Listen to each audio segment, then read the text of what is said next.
না কেন অ্যাক্সিডেন্ট হওয়ার পর থেকে দাদা যেন কেমন বদলে গেছে। আমার খোকা বাবু বদলে যায়নি বাবা, বরং সে তার আসল রূপ ফিরে পেয়েছে। এই তো আমার সেই খোকা বাবু যাকে আমি কোলে পিঠে করে মানুষ করেছি। তাহলে স্বাধীনতার প্রকৃত পরিচয় কি সাধু কাকা? আর ওর বাবা মাই বা কোথায়? এই প্রশ্নের উত্তর আজ আমি দিতে পারবো না। না কেন কেন সাধুরা তুমি সব যেন নীরবে থাকবে? কারণ কারণ সব কথা শুনে তোমাদের এই তিনজনের যে মধুর সম্পর্ক আছে তা হয়তো অবিশ্বাসের অন্ধকারে হারিয়ে যেতে পারে, কিন্তু তা আমি তা কোনোদিন চাই না বাবা, তা আমি কোনোদিন চাই না।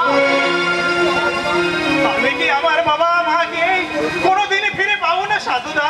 নিশ্চয়ই পাবে। কিন্তু কবে কবে ফিরে পাবো, কিভাবে পাবো তাদের আমি চিনি না, জানি না।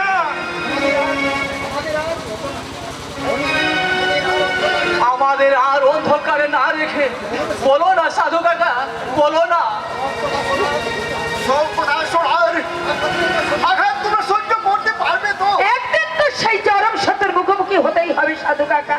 তাহলে তুমি বলো, সে আঘাত যতই নির্মম হোক না কেন, যতই কঠিন হোক না কেন, আমরা সহ্য করতে পারবো সাধু কাকা?